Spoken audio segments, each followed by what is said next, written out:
Dans un instant, puis d'abord, direction Bruxelles, nous attend notre correspondant permanent sur place, Valérie Le Rouge, alors que la polémique sur la piétonisation des voies sur berge à Paris n'en finit plus.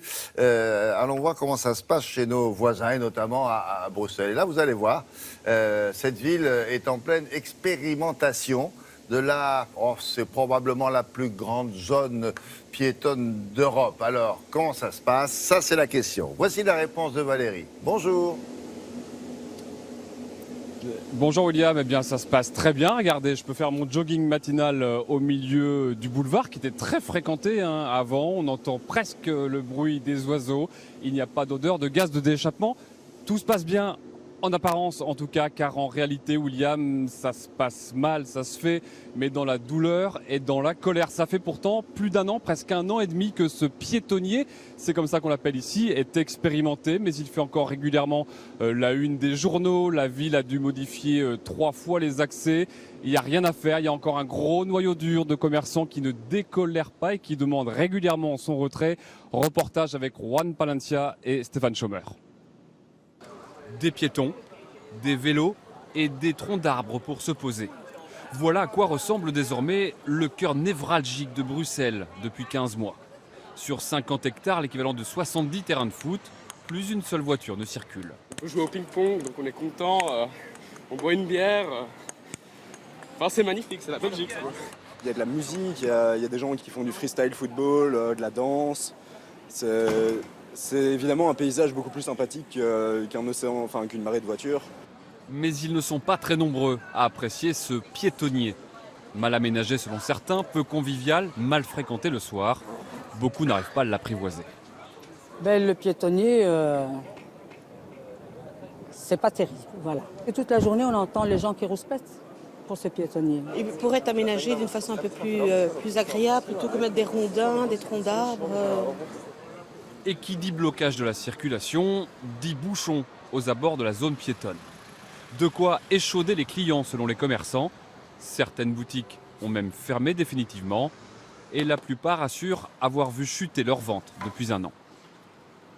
C'est vraiment l'assassinat des petits commerces du centre de la ville à cause de cela, quoi. Nous, on a connu 30% de chiffre d'affaires depuis la mise en place des piétonniers. C'est une tendance qui se retrouve un peu dans tous les magasins, dans toute la zone. Mais la municipalité n'entend pas plier. Elle a quand même modifié quelques sens de circulation et le bourgmestre met en avant les contreparties offertes aux commerçants. Nous avons voté toutes les législations qui leur permettent d'ouvrir plus tard, d'ouvrir le dimanche et de déployer leur activité comme ils le veulent. La contrainte carbone, particules fines, pollution qui s'abat sur les villes nous impose de modifier les choses et d'agir pour que les villes évoluent.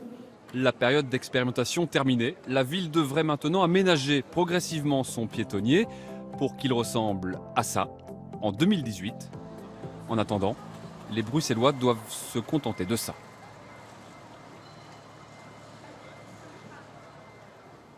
Valérie, est-ce qu'on pense à Bruxelles, je ne sais pas quel est votre avis, qu'avec le temps, finalement, cette zone piétonne va s'imposer, non? Pas si sûr que ça, William. Pour vous dire combien le sujet est électrique, au printemps dernier, la chef d'un restaurant gastronomique du quartier a viré le bourgmestre, il n'y a pas d'autre mot, de son restaurant quand elle a aperçu de sa cuisine. Elle est venue le voir pour lui dire qu'elle ne se voyait pas cuisiner pour quelqu'un qui coulait son commerce. Ambiance. En fait, je pense que les Bruxellois vont finir par se l'approprier si l'aménagement qui peine à venir, il faut le dire, est à la hauteur des ennuis.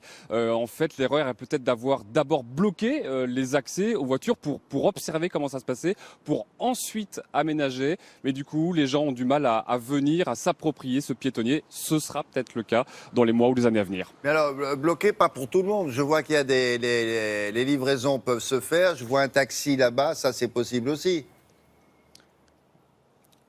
Voilà, alors les taxis peuvent toute la journée, les livraisons se font jusqu'à 8h du matin, il y a le camion qui est juste derrière nous pour faire une jolie vue, mais sinon, en journée, ça n'est réservé qu'aux poussettes, aux vélos et aux piétons. Ouais, d'accord. Merci beaucoup.